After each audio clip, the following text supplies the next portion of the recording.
Hi, my name is Lexi. Welcome back to my channel. And today I'm doing my monthly weigh-in update. So I'm going to be reporting 5 weeks of weigh-ins. And you will see that it was very up and down. And the good news is that I made progress. The bad news is that it sort of all got derailed the last week, like in a big way. So I'm going to talk about that and just break it down and give you the numbers. But I also wanted to say thank you because something really exciting happened this past week, which is that I reached 1,000 subscribers on my channel, which is just kind of insane to me, really. But I'm grateful for all of you subscribing, liking videos, watching videos, commenting, all of your kind comments. I super appreciate it. And next week, I'm going to be doing a video that's just on my journey with YouTube, because I've now been on YouTube for a year. As of, I think April 1st was my first video, April 1st or 2nd, something around there last year. So just kind of going over what that's been like and what I've learned, just for anyone out there who may be considering starting a channel or is just curious about it. I know that I was very curious about it before I started my channel, so that's what my next video is going to be about. Okay, so let's get into the weigh-in. So my last reported weight was February 13th, and that was 185.8 pounds. That is my starting weight for this report. Then on February 20th, I weighed in at 185.9. So that is a 0.1 pound gain.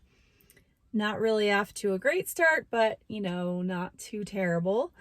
And then on February 27th, I was at 184.9. So that was a pound down, and I was actually really excited because I hadn't seen 184s in a while. So it was nice to see like something in the 184s. I had really been stuck in the 185s for a long time. Okay, and then the next week on March 16th, I was at 186.4.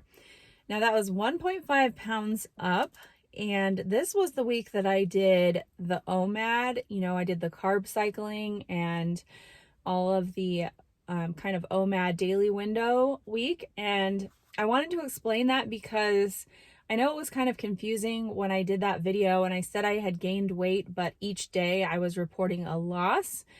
So what happened was Monday, I only did the OMAD 5 days. So I did it Monday through Friday. And my reported weights are from Saturday to Saturday. So that Monday I was already up like 5.4 pounds, I think, from the weekend.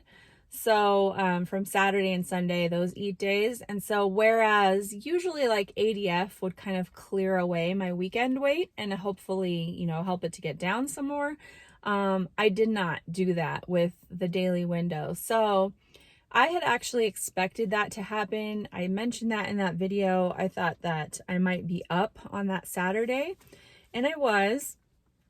But now this is the thing. So the next week on March 13th, my next weigh-in, when I went back to ADF that week, I was down to 183.8. So that was 2.6 pounds down.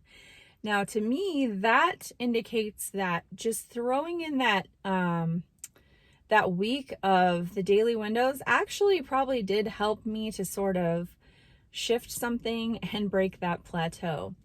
So that was great. I was really excited to see the 183s, and especially to have that much of a loss. But so then I wish this wasn't the thing I was ending on, but here it is. On the 20th of March, I was at 186.8. So that is a 3-pound gain. So what the heck happened? All right. Well, it was kind of a doozy of a week. So a lot of factors played into this. On Monday, I was, I believe, on day 25 of my cycle. So that was the week before my period was starting. And I just had one of those situations where I felt like I needed to eat. And so I did do an OMAD and it was less than 10 minutes, but I would call it an OMAD versus a mini meal because I ate a taco and I had half of a breakfast sandwich from dinner the night before and a cheese stick and some nuts. So it was definitely more than 500 calories. If I were to estimate, probably like 1,000 or so. I did eat it in a very short window, but it wasn't low carb or anything. It was just definitely, I don't know. It was just an OMAD. So then on Tuesday, when it was my eating day, I just fell into some emotional eating. I was really stressed out about some things, some decisions that I have to make right now. And anyway, I just fell into the emotional eating and ate a lot of sugar, which I try to stay away from on the weekdays. I do not restrict, like I don't cut out sugar, but I do try to cut back on it, especially during the weekdays. And that did not happen. That Tuesday definitely fell into some stress eating, not to mention that it was that week before my period. So that all plays into it. It was just kind of like one of those perfect storm situations. You know, you've got all these factors combining and stuff. And then Thursday, my Thursday eating day, still kind of continued the emotional eating. That part was a little bit better, but I went to Crumble Cookie, which if you have one nearby, you know, mint chocolate is like my weakness, and they had this mint chocolate brownie cookie and I ate it and it was so good. I don't regret it. But then that night I had an activity, a church activity, and it was a combination of eating late, which normally on a Thursday I would end eating like between 4 and 5. And so on this day, because of this activity, I finished eating at like 8:30 at night. And I had chocolate cake and soda with like flavored syrup in it. And so, you know, eating a lot of sugar, and I had already eaten sugar a lot earlier in the day, and eating late, just all of those factors definitely played into why my weight was up so much on this Saturday after all of that. So, yeah. And so basically for the month, I had a net gain of 1 pound for the whole month. If you start, you know, compare from my last weigh into the beginning. But I have to point out that I did do an average of all the weights that I reported last time and all of the weights from this time, and my average was actually down 0.7 pounds. So I look at that as, you know, I had a bad week and I still made progress though. And I saw numbers that I haven't seen for a long time. And so I have a lot of faith that I'll be able to see those numbers again, which is very hopeful. And I think you just have to look at it that way. You have to look at the circumstances. You have to look at the trend. You have to look at the big picture. I'll show you my happy scale graph. And this shows, actually, you can see the end, even though there are points that are higher, it still shows that there is a trend downward. That's what the green shows you, is that there's a downward trend going still. And so that's positive. Also, I wanted to mention that I have been trying out a new fasting app this month. I've continued to use the Life app, and I will still continue to because it tracks my hours overall, and I don't want to stop tracking like my total running numbers. But I started using the Window app as just kind of a curiosity and to show you guys that this tracks your windows, your eating windows, as well as your fasting times. And so it's kind of cool. And really, it's just one of those things I would say for fasting apps that if they help you, then go ahead and use them, because they are just a tool. So anything that is a tool should be helpful. And if it's not helpful, then don't use it. But yeah, so I don't know if I'll continue to use it. I just thought it would be interesting to try it. And the one thing I don't really like is that I do feel like I need to track between Saturday and Sunday. Otherwise, it'll show that I have like, you know, a 48-hour eating window, which I don't. But so I have been not liking doing that really, but it's not a big deal. And I thought it's been interesting. So I'll show you the snapshot of my eating windows for February.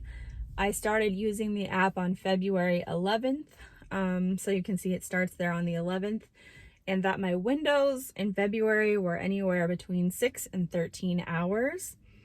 And then my windows for March, my eating windows, were anywhere from 1 to 13 hours. So that was that week that I did the OMAD, that did the daily windows. You can see those are shorter eating windows. And then my fast. Oh, and you can also see that Thursday, this last Thursday, that I said I had that really long window that was 13 hours. When I had that activity and ate the chocolate cake, that was the 13-hour day, and that is much longer than a normal Thursday, which tend to be like my weekday eating windows are about 9 hours, so they're not totally short, but 13 hours was quite a bit longer than normal.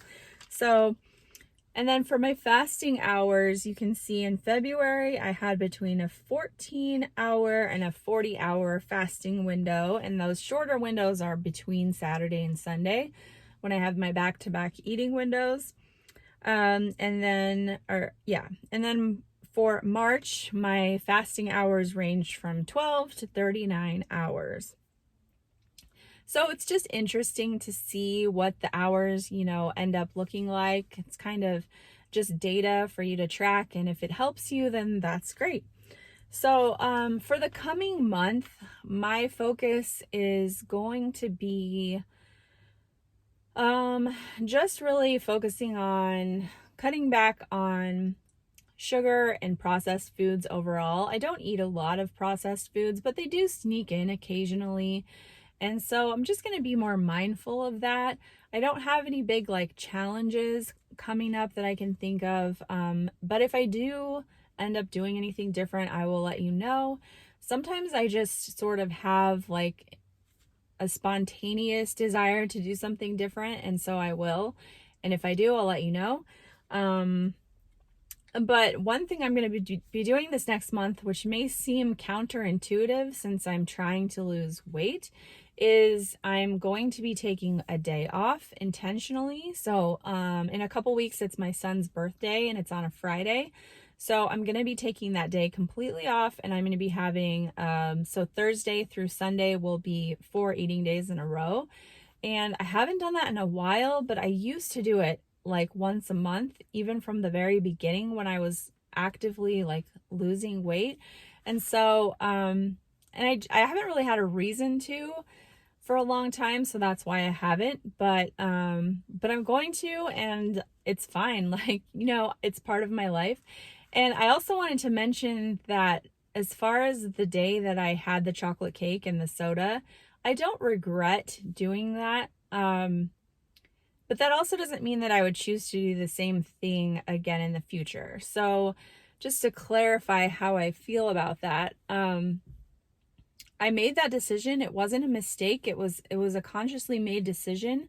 But I didn't feel very good after. And if anything, what I may have done differently is, either I would have not eaten at all, or I would have cut out the soda, because I'm not a huge soda drinker anyway. I just kind of did it because everyone else was, and I thought, well, I can, so I will. But just because you can doesn't mean you have to. And I think that in the future, that's what I would have cut out. And then they did have a fruit option, so maybe I would have just had the fruit instead of the chocolate cake.